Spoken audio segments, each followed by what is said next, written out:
Welcome to the Purposeful MD podcast. As a physician, you've sacrificed so much of your life for other people, your patients, your family, your friends, and your colleagues. What would it feel like to spend time doing what you enjoy and to live without guilt? I'm your host, Dr. Laura Sutton, a family physician, certified coach, and business owner. If you're a medical professional on a journey towards your most purposeful life, a life with more time and energy, and ultimately more joy, then this is the podcast for you. While I am a physician, the information presented in this podcast is for educational purposes only and should not be considered medical advice. It is not a substitute for professional medical advice, diagnosis, or treatment. Please consult with your own healthcare provider before making any significant changes to your lifestyle or routine.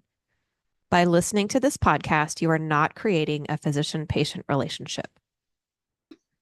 Welcome to the Purposeful MD podcast. I'm so excited to talk to Dr. Christy Gomez. So Christy and I have met and been brought into each other's world through our common publisher. So Christy's going to talk all about her book and share about that. And we worked with the same publishing team. And so as I was publishing my book, I heard a lot of great things about her book. And so we got connected that way. So let me share a little bit about Dr. Gomez, and then we'll have her hear it in her story. So Christina Gomez is a gastroenterologist, a medical oncologist at Banner MD Anderson Cancer Center. She studied medicine at the University of Miami Miller School of Medicine and served as assistant professor at Yale University School of Medicine, Smilo Cancer Center. Did I say that right? For 15 years, Dr. Gomez collected poignant things her patients said to her and wrote the book, Stopped in My Tracks, a physician's collection of cancer patients' quotes to share their insights with a wider audience. And this book was released in June of 2023. Christy was born in Miami, Florida to Cuban parents and knew that from the age of 5 that she wanted to be a physician. She lives in Phoenix, Arizona with her young son, Danny. So wonderful to have you on the podcast with us. Dr. Sutton, thank you. I'm honored to be here and to be meeting you, physician author, because I'm so attracted to that very title. So thank you for having me. Yeah. So tell us a little bit about you, how you got to where you are right now. Tell us your story. Thank you. That's a beautiful question, because that's like the thread of my work now, right? That patient's stories are everything. So what about the physician's story? So it's true that you mentioned that I was very young when I knew. It's so odd because I didn't grow up in a family of physicians. I didn't grow in that lineage, if you will, like Rachel Naomi Remen writes, that we belong to this lineage of physician, the lineage of Maimonides. I didn't grow up in any of that. Hardworking Cuban family. And I knew early on, and my parents, I think they kind of laughed it off, right? Like my young son is mentioning all these different titles of astronaut and police officer and firefighter, and his changed, but mine didn't. And I remember I was very close to my dad. I still am, but I could hear a sense of concern as that didn't change. And I remember maybe 9 or 12, he's like, are you sure you want to do this? It's a really demanding life. What about your family? I was a kid and I wasn't thinking about a family, but I was sure that I wanted to be a physician. And so I joke that, it never changed. The answer never changed. But I remember telling him in high school or college as I was applying, I said, I have to try this. It hasn't wavered. And that's when he said, you have my full support, of course. And back then, this was 80s and 90s, things were a little different. And women in medicine, even then, we were still a minority. I think my class was one of the first ones that were truly 50-50. So whatever, University of Miami, and that was full speed ahead. I was able to complete all of my training there. It became home. I was there for 11 years. I was chief resident, and then I just stayed on as chief and fellowship in oncology. But then it was time to leave Miami. It was time, right? Like you're a lifer in a university, and then I got the opportunity through my mentor to be faculty at Yale, focus in GI oncology, and then now I was able to transfer, go out west, and that's even a movement I think that has happened inside of me or in my work, moving west, right, to a bit of a slower pace, but nonetheless a full practice in oncology. I'm here at Banner MD Anderson in Phoenix.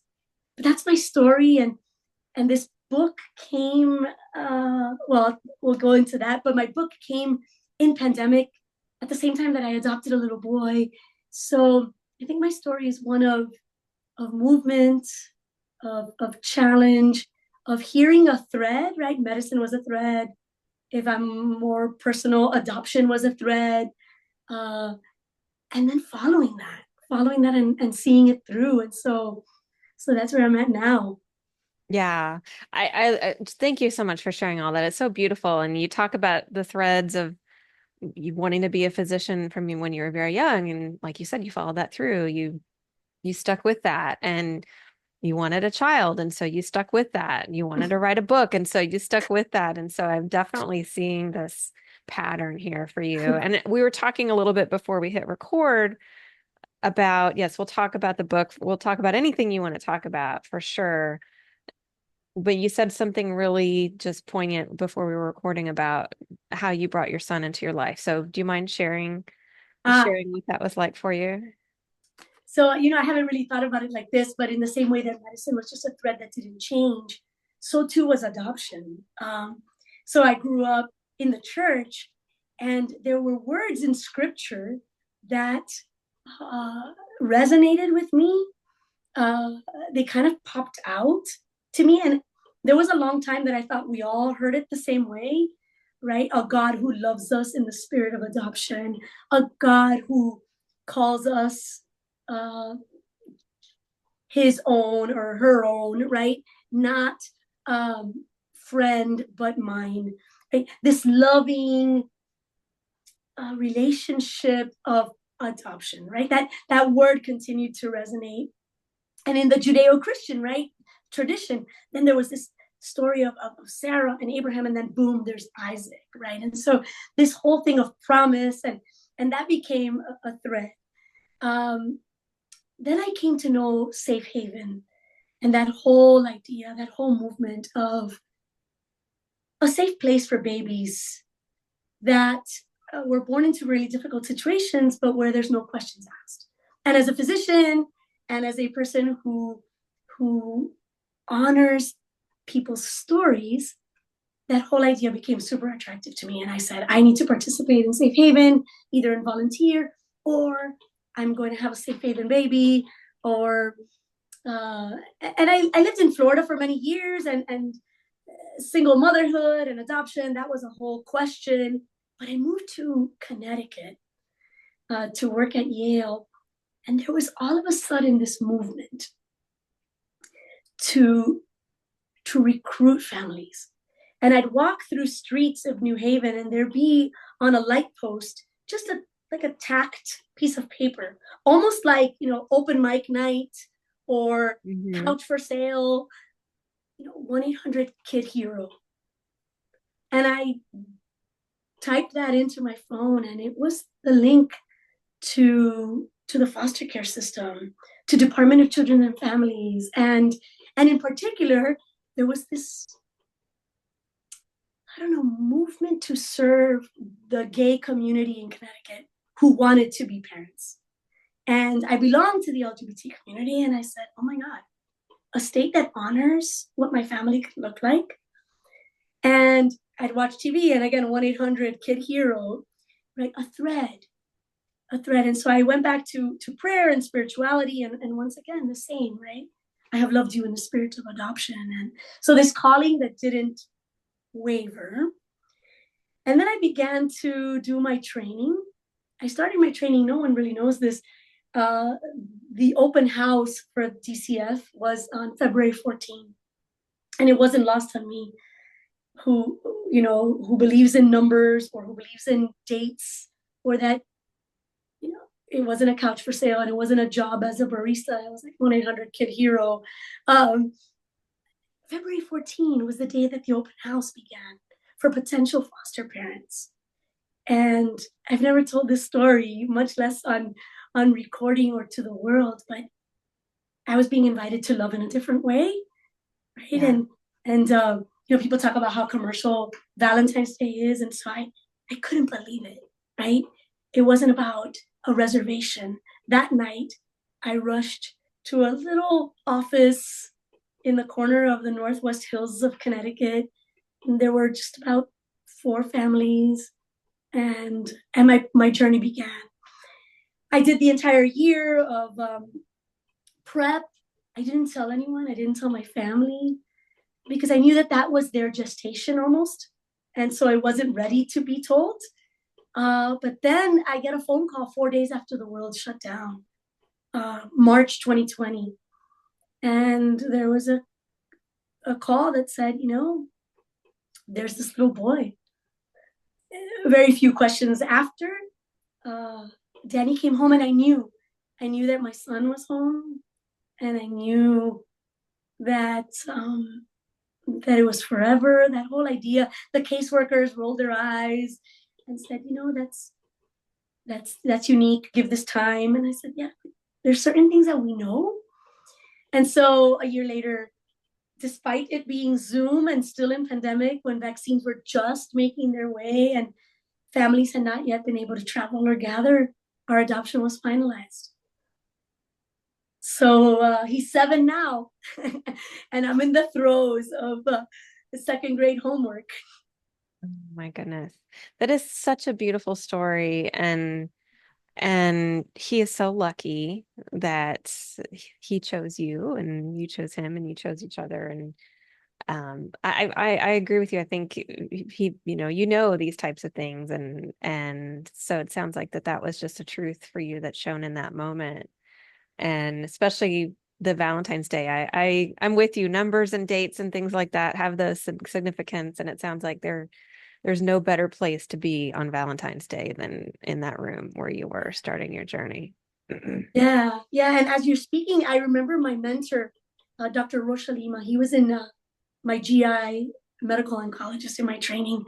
I spent my 3rd year with him. It's how I grew into GI, and he taught me the concept of how he wanted us to be better than he, and he was extremely successful and prolific. And um, he said that no, you guys are going to be better than me. Like, I want you guys to go out in the world and do better work. And then so that was new to me. And then he said something like, we raise each other, right? That you guys, as my fellows, are making me the professor that I am. And so I can't believe we're talking about this and we're bringing him up, because that's what I learned in parenting, right? That Danny's raising me, that I want him to be way better, or to have the opportunities that I can offer to him, but that he can take it and run.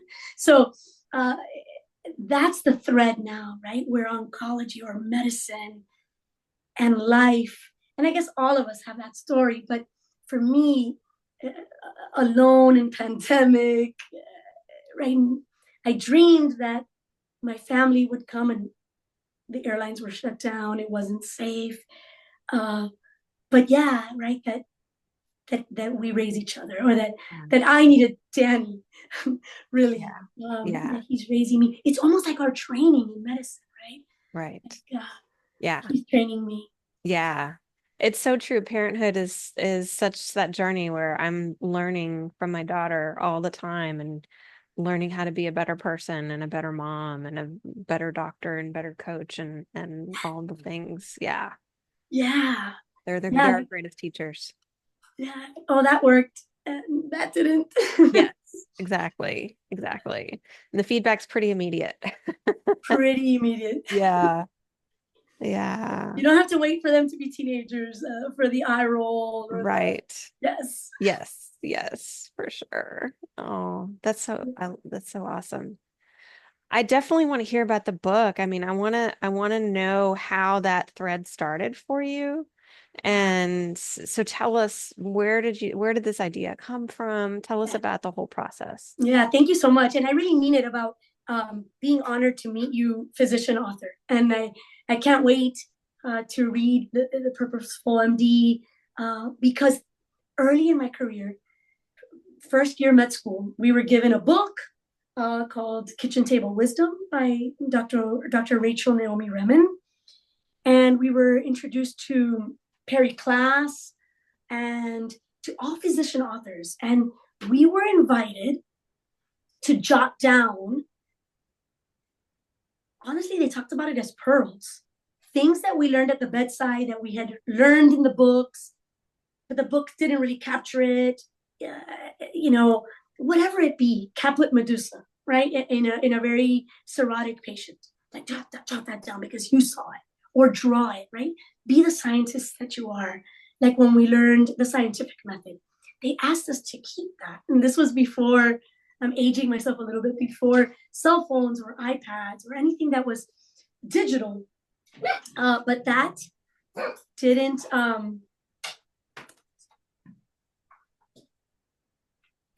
Yeah, you're good. You're good. Um, that's the 7-year-old. Okay, I'm in recording. Go. Thank you. Sorry. You can. Yeah, yeah, Um, definitely. to jot down pearls of wisdom, that which we pass on to our interns, our residents, to our patients. But Dr. Sutton, I didn't write those things down. I started quoting patients, or I started writing down verbatim, quote unquote, asking them to repeat what they just said, quotes, things they said to me that made me stop in my tracks, made me pause, made me reflect, things that were raising me as a physician and as a person, things about life and death, things about the way they were coping with illness. I remember that my personal essay for my residency was about patients' quotes. I quoted patients. So if I really look back, that was my entire medical school career, where what people said mattered. And we were told early on, right, that the diagnosis is in the story, that 85% of the diagnosis lies in the history. If you take a good history, 15% of our work is putting that together. And that moved me. Like I took that like word of God. That's what I needed to do. I would feel the weight if the history wasn't great, right? Poor historian, like we sometimes see in notes. I was like, no, we need to delve deeper. How do we connect with this patient, right? The thread now is how do I connect to my 7-year-old, right? That's parenting. Mhm. But so that's how the book happened. And I joked with patients, hey, can I quote that one day? Because I want to write a book about what patients say. And I really didn't know if I meant that, if it was ever going to happen, if it was just a joke. But fast forward, in pandemic, I bowed to Yale's care for the physician. There was basically this whole movement on how do we take care of each other in this really scary time. And we had been exposed to things, and there were mass shootings, and there were trauma surgeons who have been experiencing all that, but this was global. And young physicians were getting sick. And I personally was with a young child that I didn't want to rehome because I got sick, right? And add any transition. So they had a writing hour on how could we heal, nurture ourselves, serve under global pandemic at the risk of us getting sick at any moment, serving very sick people. I was in oncology, so infection on top of immune compromised state, and then the physician getting sick, and then our young families at home. And there were so many layers. And then the layer of uncertainty. Well, they had a writing hour, and Brooke Adams Law was the guest speaker. She's our mutual published author, editor, publisher, writing coach. And she led us. I'm sorry. This one shouldn't have come in here.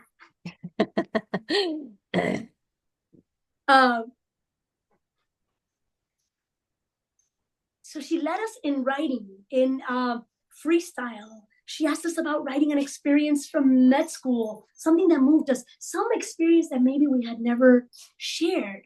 And I remember jotting down my first loss, right? In the middle of the night, admitting someone, following up the next morning, and the patient wasn't there. I mean, things that writing can do, and a writing coach was able to nurture or bring out in us, and more a writing hour that Yale was having because we needed this.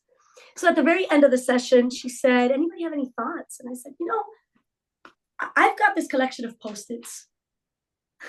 I've got this collection of quotes, and I joke with my patients, but I'd love to share and see, is there something here? And Brooke, in her wisdom, was like, can we take this offline? I love this. And she ran with it. And even still, even then,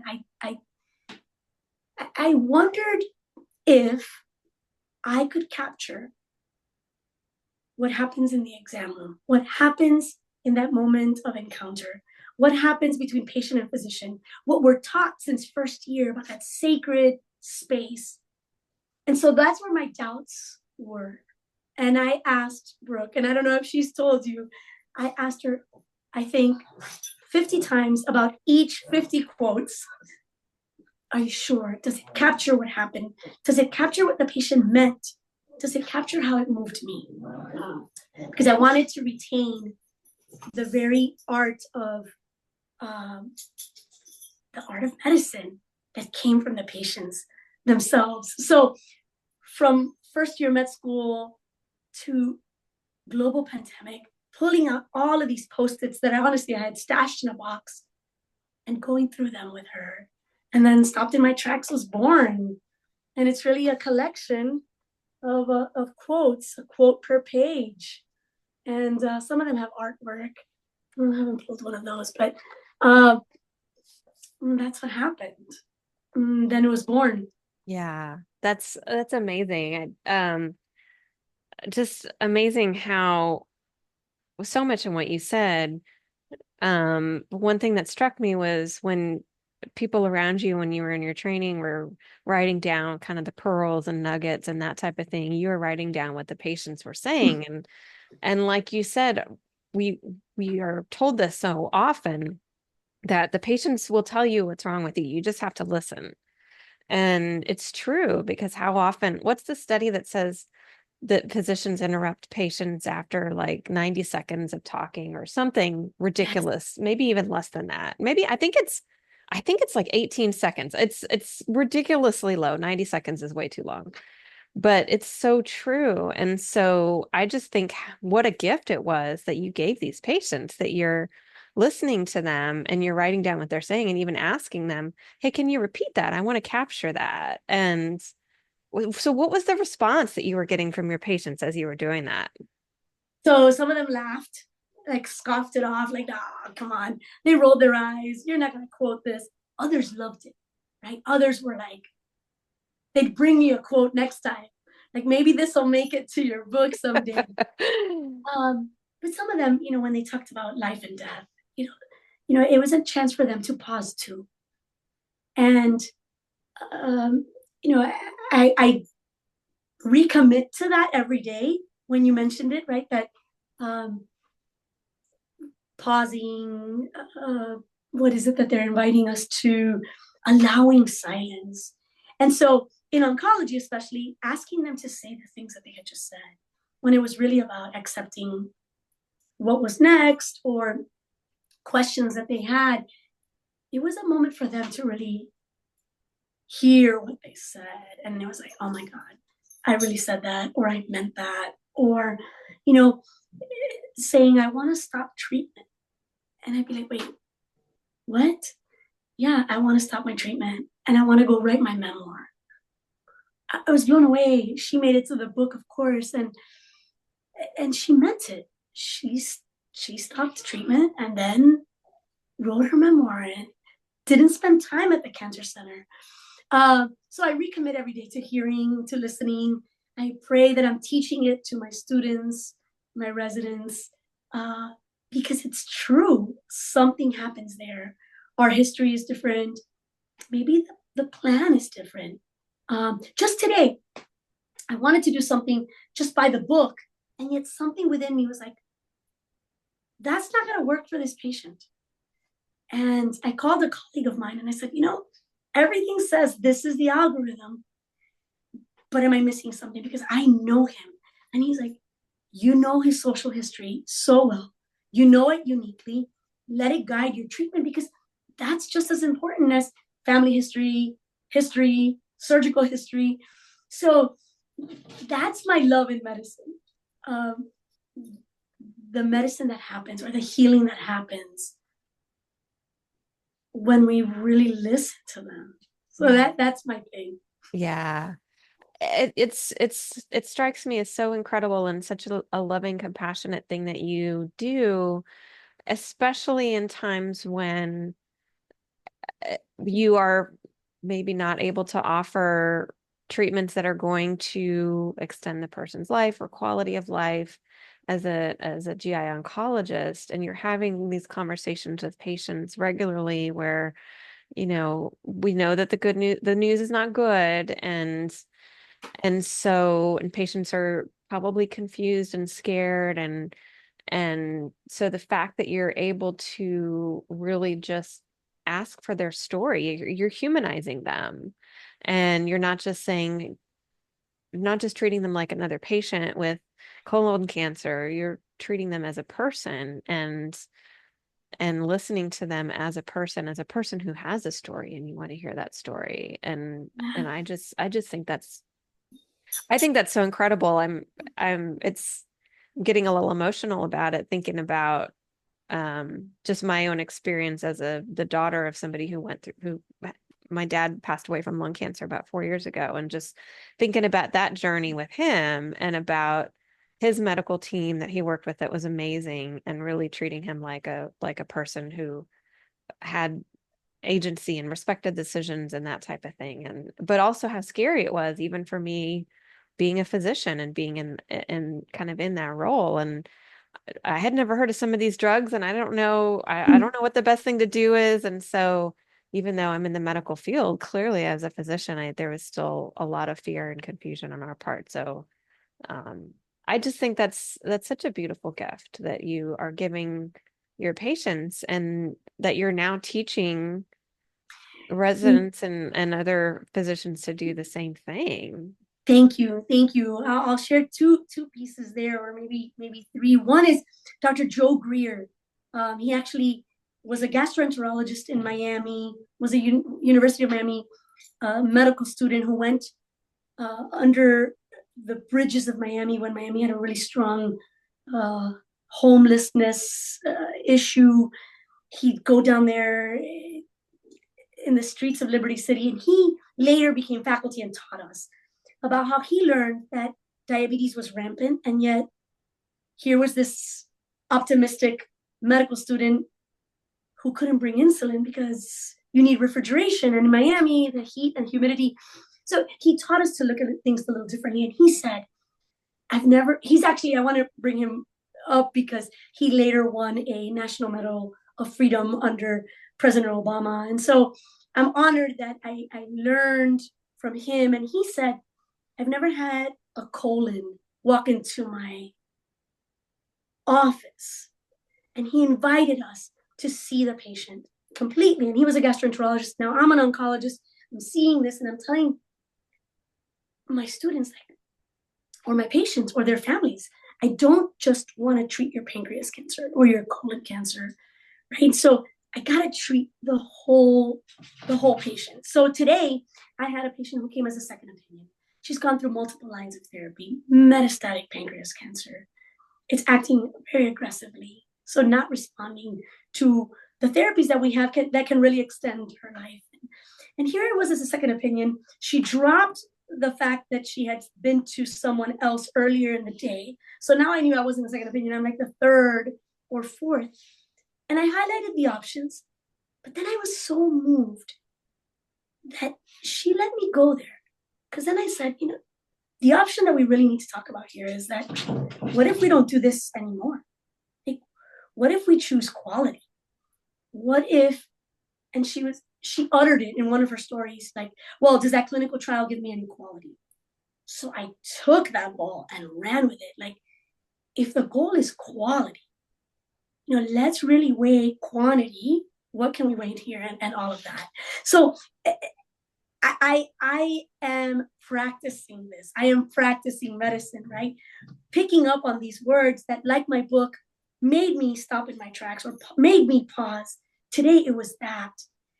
But now I'm trying to be a pupil of Dr. Rita Sharon. She's out of Columbia University, and she's the founder or the mother of narrative medicine.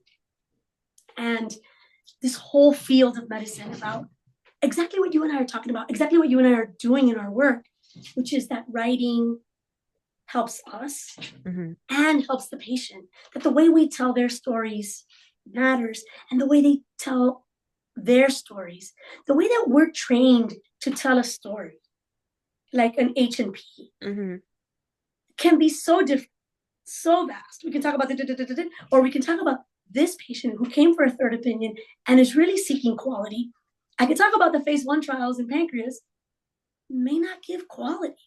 And so that's what I love now. And those were the 3 points, right, that I wanted to make with that, because again, I'm honored to be, like Rachel Naomi Remen said, right, at the front seat, front row to patients' stories. And that's what we're gifted with. So thank you for calling it a gift I'm giving them, but they're gifting us with the stories, the words they choose, like, blow my mind. Yeah. And you're using the patient's words in order to guide how you take the conversation. You heard quality from that patient, so you use that to say, hey, if this is important to you, then let's talk here. I love that. And we were chatting before we hit record just about this notion of kind of resting for you, and you had this need for kind of putting things down and resting and slowing down. So talk about that a little bit, because I have a ton I could talk about rest and how important it is. And I did a podcast episode on it. It's in my book. So, but I want to hear from you and your experience with that and kind of what we were chatting about before we started recording. I'm excited then to listen to it because we're not taught rest.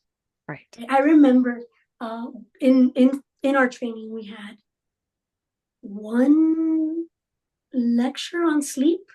I remember there was a speaker in neurology who spoke on dreams once. We're taught to take care of ourselves, right? And I loved your last guest talking about returning to ancient wisdom and returning to what she knew in meditation and with the body. And we're invited as practitioners of this sacred art to do holistic approach, right? Mind, body, soul. But what about the rest of the day? Like the rest in the day? Sacred. What time is sacred, right? The coffee is sacred, the meditation is sacred. But what do we say no to? Or what do we have to put on the shelf? Or what do we pause? And so I have adored merging my career and my art with this book and the birth of Stopped in My Tracks. And I had such a fun year when it first came out. Podcasts and book signings. And then I realized that, oh my God, a new parent, but he's not an infant and he's not a toddler. He's now at grade school. And so that was a transition. We came cross country to Arizona. And then I was like, but I need to do more with the book. I need to do more with the book. How can Stop My Tracks continue to gain traction? And or how do I continue to listen to patients in the same way? I felt that I was going through a listening dry spell, that I couldn't hear words that stood out, that I wasn't jotting down anymore. So I just said, by need, let me just put this down. Right? The book is written. The book is out in the world. The people that know it know it. I'll let the ripple effect of that. But I missed it. I missed the writing. I missed the presentation. I missed this. So I put it on hold. I started reading The Artist's Way again. And then things like this, right? Connections. Our writing team put us in contact. I learned about the Purposeful MD, and I'm listening to your podcast, and I brought my book out, and I'm invited to share this. Friday, I came to see a patient, or I went into his room. The nurse told me he was not well, and I went in knowing that I was going to give him a chemo holiday. And he brings out this yellow manila envelope, and he said, "Hey, doc, I need you to sign these papers for my disability." And he pulls out the book, not disability papers. He pulled out my book. I never told him. He told him, some other patient had shared with him, and he wanted me to sign it. What I mean is, when I rested this project, it showed up to me, or it revealed itself, or it's finding its way. I'll share that my girlfriend's mom is now listening to the podcasts because that's how she's getting to know me. If we rest, life continues, right? Momentum and motion. If we were back to scientists, some things continue. And I think art does that. And art has the power to do that. And there's rest to the artist, but the art itself has a life of its own. Almost like never underestimate the power, right, of painting the room or adding flowers to the room. For us not to underestimate the power of words in your podcast, in your writing, or never underestimating the power that this book was gift to my patients, to their families. It makes me think of a patient's husband who, with all of my HIPAA protection, went out to my page and said, "My wife is page X. Please read this." But then when I rested, when I said, "You know what? I want to do all this art, but I can't right now." Almost like when they ask us to write an essay and put it down, it almost takes on a new. So I'm honored to be living this moment of, okay, this is where Stopped in My Tracks is now. And my hospital, my med exec committee is now asking to maybe do something with our staff and listening to patients. Yeah. That this book is for all of us, that we are all frontline workers, right? Frontline. My MA, my hospital cafe staff, they see our patients week after week. They see the changes in them. My hospital now wants to consider doing, I don't know, kind of a sharing, listening, an art of medicine to what we do. Like, it's not out there. It's the art that we do. And so taking a rest from it, it's kind of shown me where things go, where Stopped in My Tracks is kind of making its way in the world. So I'm really honored. I'm humbled, and I'm sitting back and watching it happen. Yeah. It's so amazing how when we kind of step back and rest, then all these opportunities open up that were never there before. We're giving them space.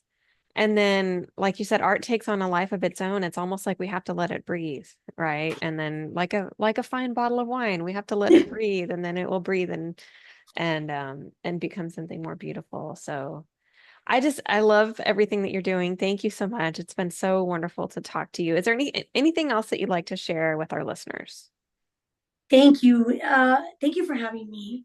For listeners who could be physicians or all of us who are patients ourselves, right? That count on your words. If there's something you want to say to your physician, to your patient, to your partner, to your child, right? The power of words, the power of rest and silence. But that there's something in our stories, and tell your story. Tell your stories to the world. We're in an election year. Stories matter. I'm moved by the candidates who say, I have been out there and I have heard your story. We as physicians, to listen to patient stories. You're a coach. You hear these stories every day. Mhm. There's something in our stories, and they stop me in my tracks.